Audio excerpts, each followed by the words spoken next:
एक समय की बात है, चंदनपुर नाम के गांव में कालू सेठ और उसकी पत्नी रहते थे।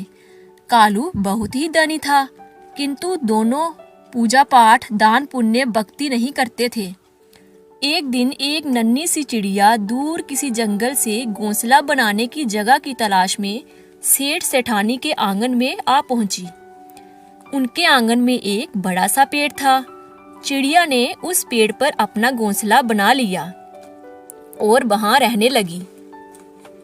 फिर वो चिड़िया दाने की तलाश में सेठ के घर की ओर देखने लगी। जब कुछ दिनों तक उसे सेठ के घर से खाने को कुछ न मिला, तो वो दूसरों के घर जाकर दाना खाने लगी। ऐसे ही कुछ दिन बीत गए। एक दिन चिड़िया ने सोचा कि इस सेठ का इतना बड़ा घर है, फिर भी मुझे इस घर से खाने के लिए कुछ ना मिला।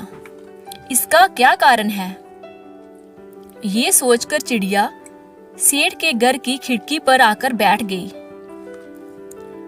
चिड़िया देखती है कि कालू सेठ और उसकी पत्नी अंदर आपस में बातें कर रहे थे। कालू की पत्नी गोरी कालू से कहती है, हम क्या करें, हमारी कोई संतान नहीं है। हमारे पास इतना रुपया पैसा है, पर इसे भोगने वाला कोई भी नहीं है। ऐसा कहकर सेठानी रोने लगी। उसे रोता देखकर चिड़िया को बहुत दुख हुआ। अब चिड़िया रोज सेठ की घर की खिड़की पर बैठ जाती और देखती सेठ और सेठानी संतान की चाह में तड़प रहे थे। सेठ और सेठानी की ऐसी बातें सुनकर चिड़िया को उन पर दया आने लगी। चिड़िया सोचने लगी, बिना बच्चों के जीवन का कोई अर्थ नहीं। बिना संतान के औरत दुखी रहती है। मुझे कुछ ऐसा करना चाहिए जिससे सेठानी जी को संतान प्राप्ति हो जाए। एक दिन वो चिड़िया मंदिर के आंगन में दाना चुग रही थी। तभी उसने पुजारी जी को कहते हुए सुना, फाल्गुन का महीना शुरू हो गया है। कृष्ण पक्ष की चतुर्थी को महाशिवरात्रि पर्व है। इस दिन भोलेनाथ की भक्ति करने से प्रभु प्रसन्न होते हैं और सभी मनोकामनाएं पूरी होती हैं।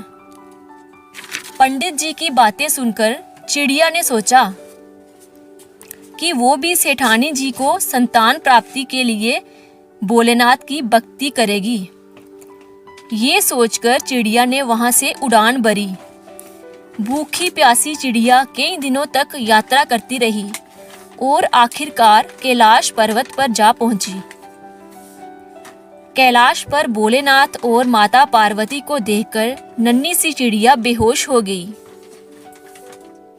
माता पार्वती ने चिड़िया को अपने हाथों में उठाया और कहने लगी, चिड़िया, तुम्हें क्या परेशानी है?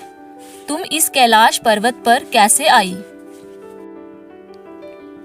चिड़िया बोली, माता, मैं एक छोटे से गांव में रहती हूँ, जहाँ एक सेठ और सेठानी रहते हैं, जो निसंतान होने के कारण बहुत दुखी हैं। मैं उस सेठ और सेठानी को संतान के लिए तड़फता नहीं देख सकती। सेठ सेठानी की संतान प्राप्ति की कामना से मैं यहाँ कैलाश पर आई हूँ। चिड़िया की बात सुनकर माता पार्वती भोलेनाथ से कहने लगी, सेठ सेठानी के संतान का योग है या नहीं? तब भोलेनाथ बोले, सेठ सेठानी की संतान का योग नहीं है, क्योंकि उन्होंने कोई भी दान पुण्य, पूजा पाठ आदि भक्ति नहीं की, इसलिए वो दोनों संतानहीन हैं। माता पार्वती बोली, ये छोटी सी चिड़िया इतनी दूरी तय करके उनके लिए यहाँ आई है। मैं इसे खाली हाथ तो नहीं जाने दूंगी। पार्वती की इस बात पर महादेव बोले, पार्वती, ये संसार सागर है। इसमें हर व्यक्ति किसी न किसी बात से दुखी है। तुम किस किस का दुख दूर कर पाओगी?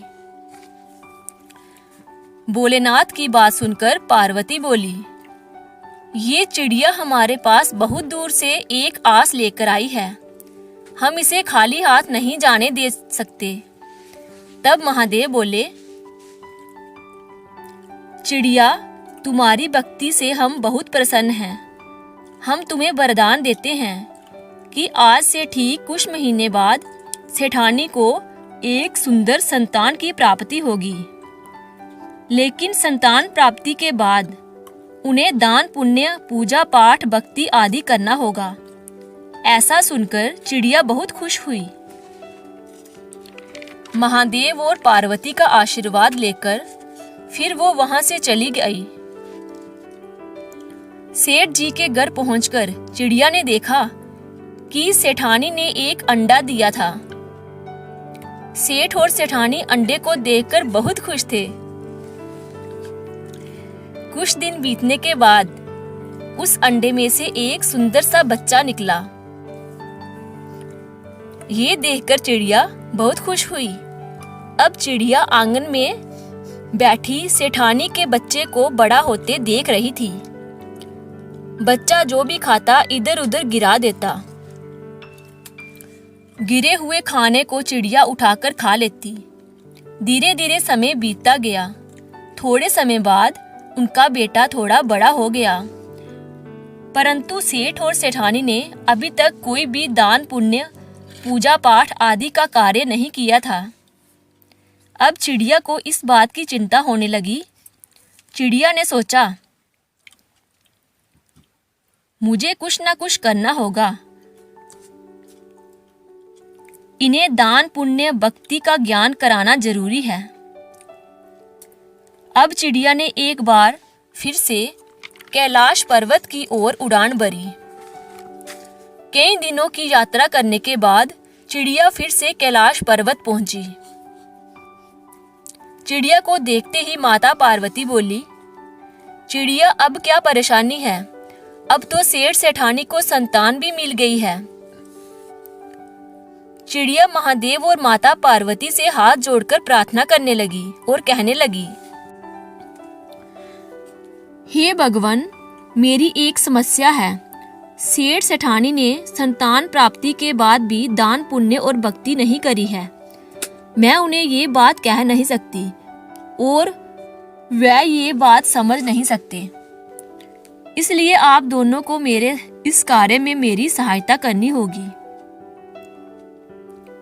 माता पार्वती भोलेनाथ से बोली, चिड़िया की बात बिल्कुल सही है, परंतु उन्हें ये ज्ञान कैसे होगा? तब चिड़िया बोली, माता, आप दोनों उन्हें इस बात का ज्ञान कराएं। वो अपने जीवन में कितनी बड़ी गलती कर रहे हैं। चिड़िया की बात सुनकर दोनों ने साधु और साध्वी का वेश धारण कर लिया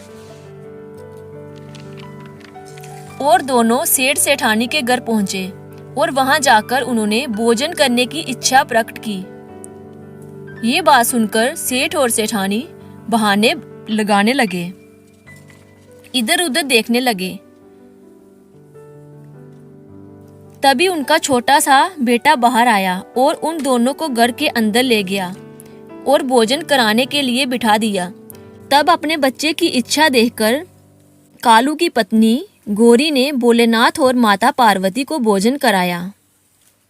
भोजन करने के बाद जब महादेव और पार्वती जाने लगे तो कालू सेठ और उसकी पत्नी उनसे कहने लगे,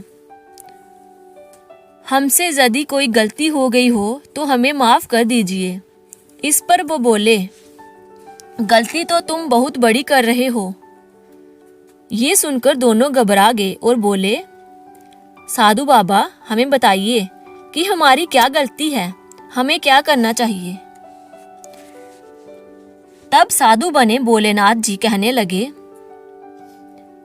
तुम क्या समझते हो कि तुम्हारे भाग्य में ये पुत्र था? ये तो एक चिड़िया की भक्ति के फलस्वरूप तुम्हें प्राप्त हुआ है। उस चिड़िया ने तुम्हें संतान सुख को तो लगा दिया, पर भगवान भक्ति में तुम्हें ना लगा सकी। आज से तुम दोनों दान पुण्य, पूजा पाठ, गरीबों को भोजन कराओ, भक्ति में मन लगाओ, जिससे तुम्हारे पुत्र की लंबी आयु होगी। ये सुनकर कालू सेठ और उसकी पत्नी को बहुत पछतावा हुआ। अब दोनों के मन में भक्ति की लौ जाग उठी। वो दोनों खूब पूजा पाठ करने लगे और दान पुण्य भी करने लगे।